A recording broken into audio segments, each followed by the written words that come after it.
आपको चौरी चौरा कांड का उल्लेख किया था और उसमें मैंने कांड शब्द की बात की थी और काफी सारे लोगों ने इस मामले में वहां कमेंट में लिखा और अच्छा है कि लिखा, क्योंकि विमर्श बहुत जरूरी है हमारे समाज में। शास्त्रार्थ विमर्श बहुत जरूरी है कि संदीप जी कांड नकारात्मक नहीं होता, रामायण में अयोध्या कांड है, बाल कांड है, सुंदर कांड है, तो आप कांड के बारे में क्या कह रहे हैं? कांड नकारात्मक नहीं होता।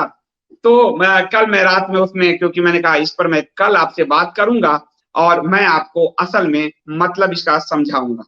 हम लोग असल में बहुत रेडी टू का आदी हो चुके हैं और अपनी भाषा को जड़ से नहीं समझ पा रहे हैं। संस्कृत और उससे निकले हिंदी को, जो फोनेटिक लैंग्वेज है, उसको नहीं समझ पा रहे हैं। मैं आप सबसे अनुरोध करता हूं कि आपके घर में जो रामायण है एक बार फिर से उसके कांड देखिए। उसमें कांड इस तरह से होगा, आपको मैं बताऊं, कांड जो है ये कांड टवर्गी न होगा, कांड का आधा टवर्गी न और ड, ये कांड जो है टवर्ग में आता है और ये जो आधा नौ है कांड में बिंदी लगाते हैं, ये तवर्ग श्रेणी में आता है। संस्कृत के व्याकरण के अनुसार वाल्मीकि जी ने इसका कांड रखा था और संस्कृत के व्याकरण में है कि इसको जो पंचमाक्षर कहा गया है, यानी कवर्ग का आखिरी अक्षर, चवर्ग का आखिरी अक्षर, तवर्ग का आखिरी अक्षर, टवर्ग का आखिरी अक्षर जो है, तो जो शब्द का अंतिम अक्षर जिस वर्ग का है, यानी कांड में ड आखिरी अक्षर है, ड, उसी का पंचमाक्षर प्रयुक्त होगा। तो ड किसमें है? ट ठ ड ढ, ड टवर्ग में है और टवर्ग का जो पंचमाक्षर क्या है? टवर्गी न। तो वहां पे आधा टवर्गी न, तो वो जो कांड है उसका अर्थ है सर्ग, उसका अर्थ है अध्याय।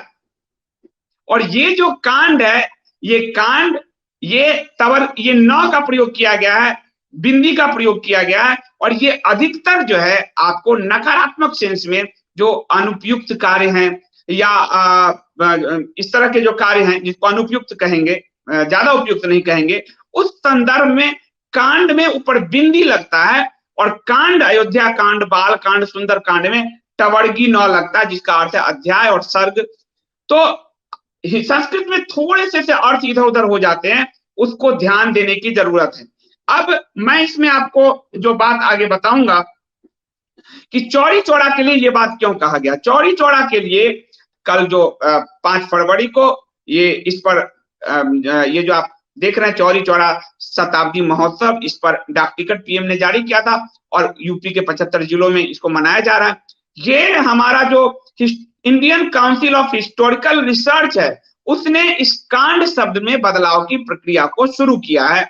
उनका ये कहना है कि ये जो है एक गौरवशाली परंपरा में ये नकारात्मक शब्द के कारण, अनुपयुक्त शब्द के कारण इसको बदनामी ज्यादा मिल गई, जबकि ये जनता का आंदोलन था। और ये देखिए, ये आपको मैं इसलिए खबर खोज कर दे रहा हूं आपको, ये देखिए कि यहाँ जो हमारा Indian council of historical research है, उसने कांड शब्द हटाने की प्रक्रिया शुरू की है, क्योंकि ये हमारा वो कांड नहीं है जो आप अयोध्या वाला समझ रहे हो। चौरी चौरा कांड वो नहीं है, वो अध्याय नहीं है।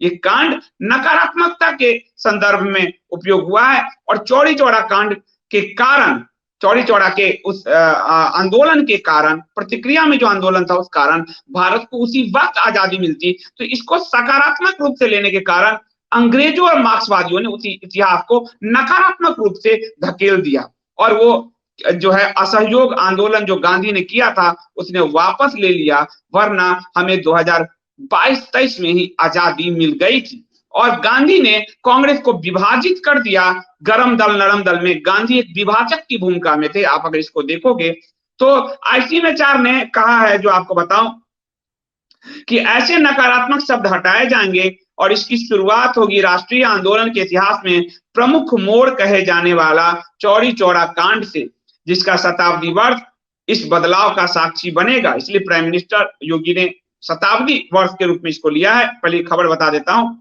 इस ऐतिहासिक वर्ष में दस्तावेज में घटना का नाम तो सही होगा, साथ ही तारीख भी सही की जाएगी। Indian council of historical research ने इस बदलाव की प्रक्रिया को शुरू कर दिया है। इतिहासकारों के एक बड़े वर्ग ने इस चौरी चौरा प्रकरण को कांड लिखने पर इतिहासकारों के एक बड़े वर्ग ने आपत्ति जताई है। वो कहते हैं यह कांड नहीं बल्कि सर्वजन का सहज प्रतिरोध था, जिसे जालियांवाला कांड से आहत लोगों की प्रतिक्रिया के तौर पर भी देखा जा सकता है। जालियांवाला के साथ आप कांड शब्द यूज कर सकते हो, चौड़ी चौड़ा के साथ नहीं। ये बहुत बारीक चीज है, आपको व्याकरणिक दृष्टि से अगर आपकी समझ होगी तब आप पकड़ पाओगे। इसलिए जो लोग अयोध्या, और मैं कल मुस्कुरा रहा था पर मुझे लगा कि लोग कहेंगे तो कभी कभी मैं हिंदी पढ़ाने भी आ जाऊंगा।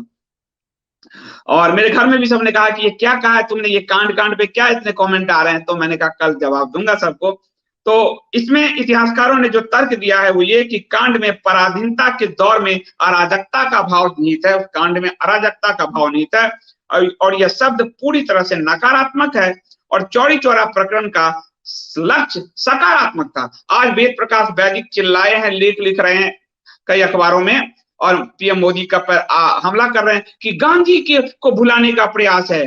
चौड़ी चौड़ा जनता का सहज स्फूर्त आंदोलन था, और अंग्रेजों के अगर पुलिस वालों 22-23 पुलिस वालों को जला दिया तो इसमें बुरा क्या किया? अंग्रेजों के साथ तो हमारी यही लड़ाई थी ना भाई। आजादी की लड़ाई में तो गोली बंदूक चलेंगे, वो तो ट्रांसफर ऑफ गांधी जी और नेहरू जी आए कि हमें ट्रांसफर कर दो पावर। लोकतंत्र की हत्या गांधी ने हमेशा किया है। 29, 36, 46 में जब भी कांग्रेस प्रेसिडेंट के रूप में सरदार का चयन हुआ, गांधी ने नेहरू को बैठा दिया। तो लोकतंत्र और गांधी का कोई रिश्ता नहीं है। गांधी ने लोकतंत्र का हमेशा मजाक उड़ाया, उसके विरुद्ध खड़े रहे। चौड़ी चौड़ा में जो जनता का प्रकटीकरण भावना था, उसके विरुद्ध जाकर उन्होंने असहयोग आंदोलन समाप्त किया था। तो वहां से वो जो है ICHR 56 शब्द है करीब करीब जो जिनको बदलने जा रहे हैं, कांड समेत कुल 56 शब्द जो है बदलाव की प्रक्रिया हमारे इतिहास की किताबों में होने जा रही है। और ये ब्रिटिश हुकूमत को मार्क्सवादी इतिहासकारों ने हूबहू जो आपको हमारे मन पे थोपा था, उसका प्रभाव है कि हम आज भी इस कांड को का ऊपर जो बिंदी और ड यानी तवर्ग के कांड को हम कांड, अयोध्या कांड, बाल कांड, सुंदर कांड समझ लेते हैं। वाल्मीकि जी संस्कृत के बहुत बड़े ज्ञाता थे, आदि कवि थे, और वैदिक संस्कृत को आधुनिक में ढाला था। तो संस्कृत व्याकरण का एक रूल है, और रूल ये है कि शब्द का जो अंतिम अक्षर होगा, जिस वर्ग का होगा, उससे पहले का जो अक्षर है उससे पहले का जो पंचमाक्षर है वो उसी वर्ग से आएगा। कांड में आखिरी अक्षर है ड, ट, ठ, ड, तो टवर्ग का ड लगा, उससे पहले पंचमाक्षर क्या टवर्ग का ड, ढ, ण, तो ण का आधा लगेगा, यानी वो कांड जो अयोध्या कांड है, बाल कांड है, और ये उसमें टवर्गी न लगता है। और ये जो न है, ण का उच्चारण मूर्धा से होता है, कांड कांड। और ये जो न है इसका उच्चारण हम जो है आप देखेंगे कि दांत से करते हैं, तवर्ग का उच्चारण दांत से है, न यहाँ हमारा जो जीभ है वो दांत से टकराता है, न, त, थ, द, ध, न से टकराता है, और वो मूर्धा से ट, ठ, ड, ढ, न, कहीं दांत नहीं टकराया। तो हिंदी अकेली दुनिया में ऐसी भाषा है जिसमें जो ध्वन्यार्थक है, जो बोला जाता है वही लिखा जाता है। ये उसकी खूबसूरती है, देवनागरी उसकी लिपि है, ये उसकी खूबसूरती है, उसकी सुंदरता है कहूंगा। और दूसरी बात कि हिंदी में 52 वर्णमाला है, अंग्रेजी में 26 ही हैं, आधे हैं उसके, 52 वर्णमाला है। तो किसी दिन आप कहोगे तो मैं हिंदी भी पढ़ाने आ जाऊंगा, मुझे कोई दिक्कत नहीं है। आप लोग अगर अपने बच्चों को चाहते हो कि मैं हिंदी पढ़ाऊं तो मैं आ जाऊंगा, मुझे तो आनंद ही आता है इसमें। तीसरी बात कि हम देखेंगे कि आप एक चीज और देखना, एक हमारे साथी ने बहुत अच्छा कहा, वो कांडपाल ब्राह्मण है, एक हमारे यहाँ उपजाति है ब्राह्मणों की, तो उन्होंने कहा कांड जो है तो वो कर्म कांड से निकला है, कर्म कांड से, वो कर्म कांडी ब्राह्मण है। अब आप देखोगे कि भक्ति कांड नहीं कहा जाता, ज्ञान कांड नहीं कहा जाता, ज्ञान मार्ग होता है, और कर्म जो कृत्य है वो कर्म होता है, कर्म का मार्ग, और कर्म कांड जो है वो अनुष्ठान का मार्ग है। तो हमारे वैदिक इतिहास में अगर आप देखोगे तो भक्ति, ज्ञान और कर्म के बाद कर्म कांड का स्थान सबसे आखिरी है, आप ध्यान से देखोगे। और ये हमारे जो लोग हैं, आम जनता, उसको प्रशिक्षित करने के लिए कर्म कांड का सहारा लिया गया। और पुराणों की कथाएं जो रची गई, और इसीलिए अ से ज्ञ की जो पूरी यात्रा, अज्ञानता से ज्ञान की यात्रा है। और आप जैसे नवरात्रि में देखो कि आप मूर्ति बनाते हो और फिर उसका विसर्जन करते हो, यानी आप कर्मकांड से शुरू करके और ज्ञान मार्ग के रास्ते चले जाओगे। जिस मिथिला के भूमि पर मैं बैठा हूं, वहां पे शास्त्रार्थ सबसे बड़े कर्मकांडी हमारे जो है मंडन मिश्र थे, और वेदांती जो हमारे आदि शंकराचार्य थे, उनके बीच का कि ये भूमि है जहां मैं बैठा हूं, शास्त्रार्थ की भूमि है। और फिर आदि शंकर वहां पर कर्मकांड को, वेदांत में कर्मकांड की हार होती है और वो वेदांत के रास्ते पे उनके शिष्य बन जाते हैं। हमारे यहाँ शास्त्रार्थ की तो कर्मकांड इस प्रक्रिया में भी सबसे आखिरी माना गया है, और इसीलिए कर्मकांड वेद से जो निकाल के ब्राह्मण ग्रंथ में रखे गए, वो और ज्ञान का मार्ग जो उपनिषद में रखा गया, उपनिषद आज भी कई लोग जानते हैं, ब्राह्मण ग्रंथ विलुप्त हो गए, तो उसमें भी हमारे ऋषि मुनियों ने उसको आखिरी रखा है। तो उसका भाव थोड़ा सा जो आपको बताऊं वो उस तरह का है। इसलिए कई लोगों को लगा, और मुझे बहुत अच्छा लगा कि आप लोग प्रश्न पूछते हो और ज्ञानी वाले प्रश्न पूछते हो। ये मुझे लग रहा है कि ये पूरी प्रक्रिया जो है हम लोग जो चला रहे हैं, हिंदू धर्म, सनातन धर्म और अपने वैदिक धर्म में, खासकर भारतवंशियों के लिए वो बहुत अच्छा है। ये शास्त्रार्थ होते रहने चाहिए, और चौड़ी चौड़ा से जो कांड शब्द है उसको हटाया जाएगा। वो कांड अयोध्या का कांड है, कांड, कांड न कि कांड। तो इस दोनों में अंतर आप समझिए। हिंदी बड़ी सुंदर, बहुत ही सुंदर भाषा है, और उसके वर्णमाला बहुत ही सुंदर है। उसकी पहली अक्षर जो है अ है, यानी अज्ञानता से आप शुरू करते हो। जब बच्चा अ लिखता है तो अज्ञानी होता है। और आखिरी अक्षर 52 में है छत्र, अक्षत्र ज्ञ, ज्ञ यानी ज्ञान पे आप अपनी पूरी यात्रा। तो बहुत ही सुंदर वर्णमाला है। देवनागरी जो है, हम रोमन में लिखने के आदी हो गए हैं इसलिए। और हिंदी में बाद में जो हिंदी के व्याकरणाचार्य हैं, उन्होंने, चूंकि कंप्यूटर की भाषा आ गई, तो कंप्यूटर में आप देखोगे कि टंकन में, छपाई में, इन सब में दिक्कत होती है, आधा नौ लिखने में, जो है चंद्र बिंदु लिखने में। तो उन सब के लिए उन्होंने सरलीकरण, मानकीकरण किया, जहां बिंदी लगाने का काम किया।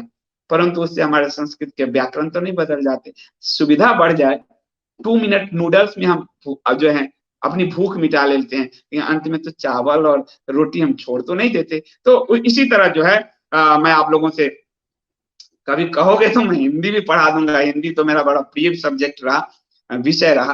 तो इसलिए मैं आप सबसे, पर मुझे जिन जिन ने प्रश्न पूछा है, मेरा मन है कि मैं, वो लोग अगर सामने हो तो मैं उन सबको अपनी पुस्तक भेंट करूं। मैं ऐसे प्रश्नों की उम्मीद करता हूं आप सबसे। हम जो यात्रा कर रहे हैं वो शास्त्रार्थ और शस्त्र की यात्रा है, और पूछने चाहिए। मुझे अच्छा लगा और मैं बड़ा मुस्कुरा, मेरा आनंद आया। मुझे पहली बार ऐसे प्रश्न पूछने वाले मुझे मिले कि मुझे मजा आया, मुझे आनंद आया। मैं आपसे झूठ क्या बोलूं।